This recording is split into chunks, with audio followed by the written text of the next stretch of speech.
નમસ્કાર દોસ્તો, સોયાબીન એક એવો પાક છે જેની અંદર ઓછી માવજતે પણ ખેડૂતને ખૂબ સારું ઉત્પાદન મળી જાય છે. તો આજ એ વિષય ઉપર વાત કરવી છે કે સોયાબીનના પાયાના કયા ખાતર વાપરવા જોઈએ જેથી કરીને આપણને 25 થી 30 મણ સુધીનું ઉત્પાદન મળી શકે.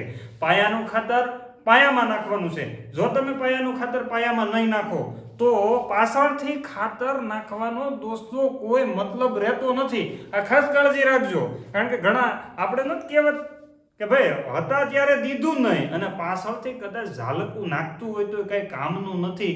એટલે ખાતરની આમ ઝાલકું નાખો ને તો એ પાયાનું ખાતર નખાઈ ગયું તો પૂરું, પછી એમાં કાંઈ પાયાથી કાંઈ કામ લાગતું નથી. એટલે પાયાના ખાતર દોસ્તો હંમેશા પાયામાં નાખવાના છે.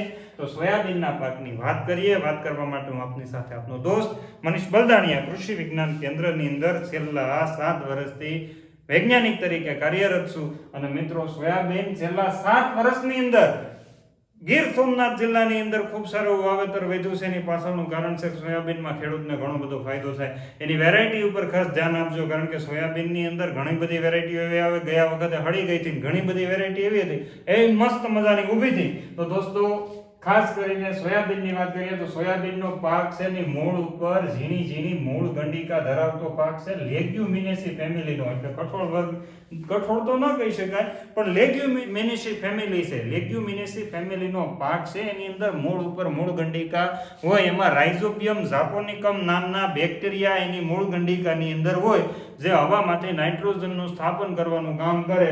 એટલે મૂળ ગંડિકા વાળો પાક છે. એટલે ઓછા નાઇટ્રોજને પણ આ પાકને થઈ રહી, એનો મતલબ એવો થાય. બીજું, તેલીબિયા વર્ગનો પાક છે. સોયાબીનનો હંમેશા તેલની અંદર ઉપયોગ થાય. સોયાબીનની અંદર છે તેલ અને પ્રોટીનનું પ્રમાણ ખૂબ સારું હોય. 20% ઓઇલ હોય અને 40% જેટલું પ્રોટીન હોય. એટલે ખૂબ ભરપૂર માત્રાની અંદર પ્રોટીન ધરાવતો કોઈ પાક હોય તો એ સોયાબીન છે, જેની અંદર 20% જેટલી તેલની ટકાવારી હોય. મોટા ભાગે અમેરિકાની અંદર આ બધા લોકો સોયાબીનનું તેલ ખાવા માટે વાવેતર કરે છે. એટલે આપણા વિસ્તારની અંદર પણ મોટા ભાગે સોયાબીન જે થાય છે બહારના દેશોની અંદર આપણે એને નિકાસ કરીએ છીએ, તેલ માટે જ કરીએ છીએ. એટલે દોસ્તો, તેલીબિયા વર્ગનો પાક છે એટલે એને એ પ્રમાણે ખાતર આપવાના છે. રાસાયણિક ખાતરના ડોઝની વાત કરીએ તો સોયાબીનના પાકને રાસાયણિક ખાતરની જે યુનિવર્સિટી જૂનાગઢ કૃષિ યુનિવર્સિટીની ભલામણ છે કે 30 કિલો જેટલું નાઇટ્રોજન સાથે 30 કિલો જેટલું એને ફોસ્ફરસ અને બાકીનું 0.0 kg એમાં પોટાશની કોઈ ભલામણ એવી નથી, બરાબર. K2O આ કેજી પર હેક્ટર છે બધું, બરાબર. એટલે ખાસ તમારે કાળજી રાખવાની છે. આ નાઇટ્રોજનની વાત છે. યુરિયા કે ડીએપી, એમોનિયમ સલ્ફેટ કે પોટાશ કે ઝિંક સલ્ફેટ કે બોરોન કે એની વાત નથી કરતા. આ વાત આપણે કરી રહ્યા છીએ નાઇટ્રોજન, ફોસ્ફરસ ને એની. હવે 30 કિલો જેટલું નાઇટ્રોજન પૂરું કરવું હોય અથવા 30 કિલો જેટલું ફોસ્ફરસ પૂરું કરવું હોય તો સોયાબીનના પાકમાં પાયાના ખાતર તરીકે કયું ખાતર વાપરી શકાય? તો સાવ સિમ્પલ 20-20-0-13. આની અંદર નાઇટ્રોજન પણ આવી ગયો, ફોસ્ફરસ પણ આવી ગયો. આમાં પોટાશની જરૂર નથી, અહીંયા પણ પોટાશ નથી, 0% છે.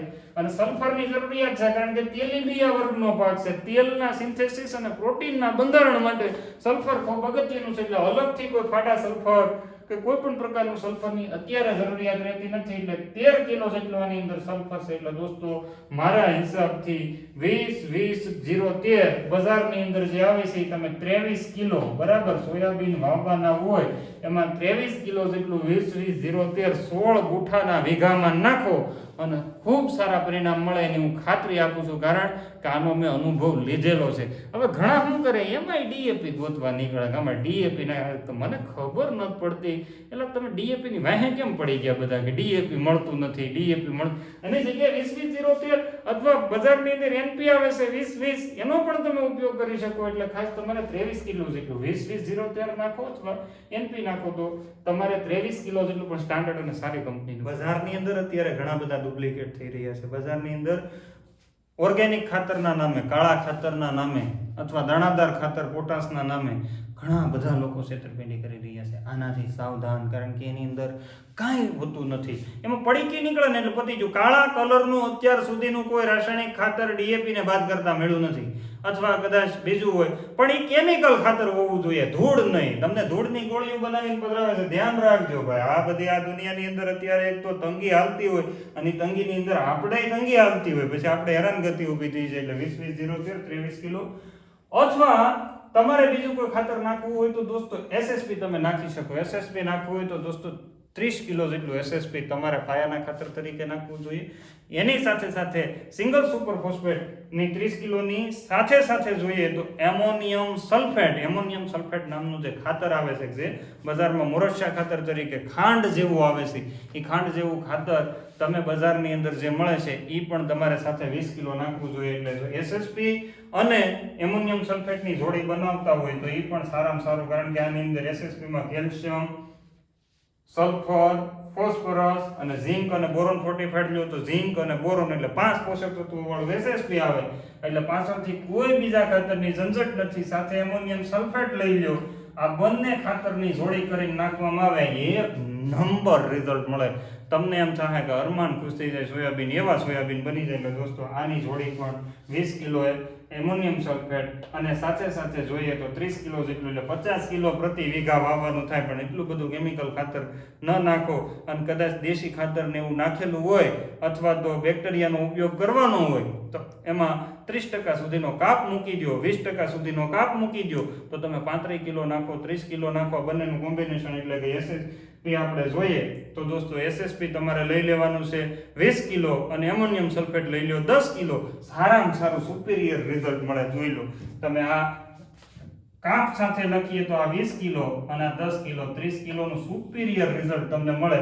અને કાંઈ ન કરવું હોય તો 20-20-0-13 23 કિલો જેટલું દોસ્તો નાખી દો, ખૂબ સારા પરિણામ મળશે. એમથી વધારે ખાતરની, અને વધારે પડતું ખાતર નાખવાથી પણ એન્ટાગોનિસ્ટિક ઇફેક્ટ આવે છે, યાદ રાખજો. વધારે પડતું ફોસ્ફરસ ઝિંકની ઉણપ ઊભી કરે છે, એટલે એ ખાસ તમારે ધ્યાને રાખવાનું છે. વધારે પડતું ખાતર નાખવાનું જ નથી. ખાતર વગર પણ ખૂબ સારા પરિણામ મળે છે. દેશી ખાતર એ નાખજો. દેશી ખાતર ન નાખવું હોય તો મગફળીનો ખોળ સોયાબીનમાં નાખો, અથવા લીંબોળીનો ખોળ નાખો, તમને ખૂબ સારા પરિણામ મળશે. એના બંનેમાંથી તમારી પાસે કંઈ ન હોય તો ઘન જીવામૃત તો તમે બનાવી શકો. તમારી ઘરે ગાય હશે, ગાયના ગોબરમાંથી ઘન જીવામૃત તૈયાર કરીને એકરની અંદર 500 કિલો ઘન જીવામૃત મસ્ત મજાનું બનાવીને ઉડાડી ગયો ની મારા વાલા. એકે ખાતરની જરૂરિયાત ન પડે, ન મને સાંભળવું ન પડે, એવું મસ્ત મજાનું રિઝલ્ટ મળે. એટલે ઘન જીવામૃત પણ તમે નાખી શકો. તમારા 1 વીઘાની અંદર 200 કિલો એ તમારા ઘેરે બની શકે, અથવા તો તમારી આસપાસમાં બીઆરસી જ્યાં બન્યા છે, આત્માવાળાનો કોન્ટેક્ટ કરજો, અથવા ગ્રામ સેવકનો કોન્ટેક્ટ કરજો કે આપણા આસપાસમાં બીઆરસી ક્યાં છે, ત્યાંથી ઘન જીવામૃત 10 રૂપિયાના ભાવે, કોઈ 12 રૂપિયાના ભાવે વેચતું છે. એની જેવી પરવડતી કિંમત એ પ્રમાણે કિલો બરાબર મસ્ત મજાનું નાખો, તમને ખૂબ સારા પરિણામ મળશે. આ રીતના સોયાબીનનું જો ખાતર વ્યવસ્થાપન કરવામાં આવે, અને ખાતર એકલું નથી કીધું, પોષણ ખાલી, કારણ કે આપણે રોટલી નથી ખવડાવી, રોટલી સાથે સબ્જી લીધું હતું, દૂધ લીધું હતું, કારણ કે આપણે ઘન જીવામૃતની વાત કરી, બેક્ટેરિયાની સાથે સાથે વાત કરી, બેક્ટેરિયા પણ આપશું. તમને એવું થાય કે માંડવીનો, લીંબોળીના ખોળની પણ વાત કરી, બરાબર, તો ખોળ પણ સારું. માંડવીનો ખોળ વીઘે 50 કિલો નાખો, અથવા લીંબોળીનો ખોળ વીઘે 25 કિલો નાખો, જોરદાર રિઝલ્ટ મળે. એકવાર અખતરો તો કરી જુઓ તો ખ્યાલ આવે. ખાલી મારી વાત ઉપર બસ એ તો વાતું કર્યા કરે એમ નહીં, તમે પણ કરી જુઓ, તમને ખ્યાલ આવશે. એટલે આટલી માહિતી દોસ્તો તમારા સુધી પહોંચાડવાની હતી. વધુમાં તમે જો સોયાબીનનું વાવેતર કરતા હોય, તમને લીલો ચારાની ઉપલબ્ધિ નહીં રહે, સૂકા સારાની ઉપલબ્ધિ નહીં રહે, મગફળી હોય તો આપણે સારો મળી રહે, તો સારા માટે કાળી જુવાર એની વિશેષ માહિતી માટે અહીંયા આપેલા નંબર ઉપર અવશ્ય કોન્ટેક્ટ કરજો.